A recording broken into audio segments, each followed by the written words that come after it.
c'est que ça a été fait exprès, hein. On n'est pas là pour embêter les candidats, mais votre persévérance et votre motivation pour travailler pour le projet européen, il est mesuré à la première étape au dossier de candidature. Il est clair que si vous voulez le faire correctement, ça vous prend minimum de chez minimum une journée complète, parce qu'il faut avoir tous les documents, évidemment. Il faut réfléchir à votre projet. Et vous n'allez pas sortir une motivation en 3 heures. La motivation, et il faut que ça soit original. Vous n'êtes pas là pour copier-coller ce que le copain a mis à côté. Donc ça prend du temps, ça prend de la réflexion, parce que là aussi, je vois beaucoup de jeunes, vous allez passer, si vous réussissez, et vous allez réussir, 30 ans de votre carrière au service d'un projet. Donc il faut avoir un petit peu de motivation. Et donc c'est une étape essentielle du processus, parce qu'une fois que vous avez bien réfléchi sur ce que vous vouliez vraiment faire, bah, ça vous donne l'énergie nécessaire pour pouvoir vous préparer. Ça va être une préparation qui va être très très lourde. Moi, mon concours, je l'ai passé il y a 10 ans, c'était 2 ans de préparation. Et j'avais un concours tous les 5 ans. Et on ne savait pas. Ici, vous avez une certaine prévision. Donc l'année prochaine, vous savez que si cette année c'était un peu trop juste, l'année prochaine, vous pouvez recommencer. D'où l'intérêt d'être vraiment honnête avec votre, je dirais, paquet de compétences, parce que vous allez pouvoir travailler sur ces compétences. Donc le jury est essentiel. Dans les centres d'évaluation, c'est aussi des jurys que vous allez avoir en face de vous. Et là où le syndicaliste est là aussi pour vous aider en tant que candidat, c'est qu'il y a une jurisprudence qui est très très riche. Et donc par exemple, quand vous avez des jurys qui ne sont pas équilibrés, hommes-femmes, la Cour a dit que c'était une raison pour casser une décision d'un jury, par exemple, et donc de réinviter le candidat qui a été exclu. Si vous avez vu la jurisprudence récente italienne, si vous avez un appel à manifestation d'intérêt qui est publié dans 3 langues et pas dans les 23, c'est aussi une occasion pour annuler les décisions. Donc vous avez, en tant que candidat, pas beaucoup, mais vous avez des droits. Et vous avez aussi des obligations par rapport à l'honnêteté. Et là, on est là aussi pour vous aider, pour, si le cas échéant, vous avez besoin de nous, pour monter un dossier. Donc, ce n'est pas EPSO qui fait tout seul. C'est les jurys, c'est prévu dans le statut, et vous avez des droits, là encore, et on est là pour vous les expliquer si vous avez besoin de les connaître. Je voulais peut-être ajouter quelque chose. Merci Fabien. Dans le jury, parce que tu n'as pas dit, nous avons nos représentants du personnel c'est un jury paritaire, donc c'est nous qui nommons les représentants du personnel.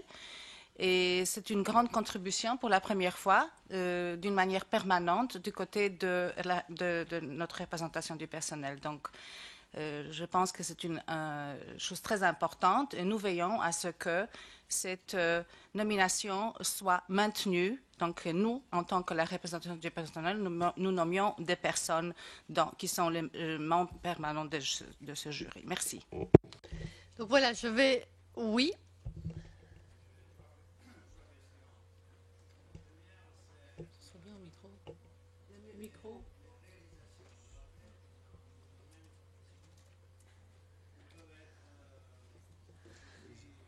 Mais donc,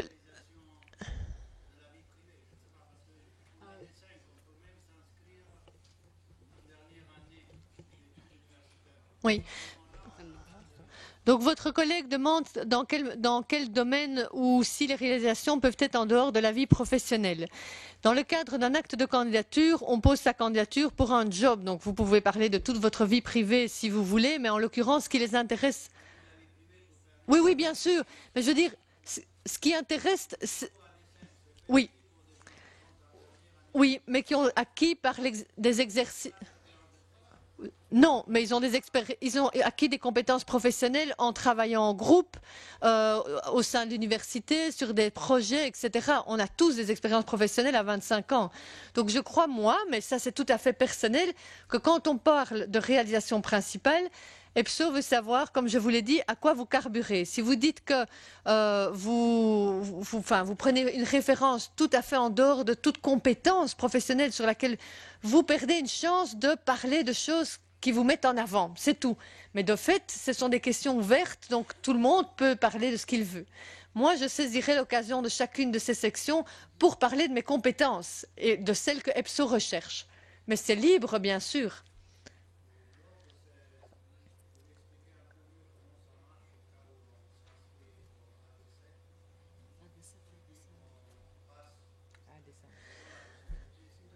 Je ne sais pas comment ça marche. Je connais l'option. Ça veut dire que quand on s'inscrit, puisque j'ai des candidats qui se sont inscrits, ils se sont inscrits en AD7. Et il y a une case à cocher qui dit si jamais le jury considère que vous n'aviez pas l'expérience requise, parce que parfois certaines personnes sont à la limite et c'est une expérience dans le domaine qu'il faut, et donc certaines personnes ont une expérience qui peut être discutée dans le domaine. Dans ce cas-là, EPSO pose apparemment la question de savoir si nous considérons que vous ne faites pas partie de ce concours-là, que vous ne remplissez pas les conditions, peut-on effectivement vous considérer pour l'AD5? Et là, vous cochez ou non la case. C'est tout ce que je sais.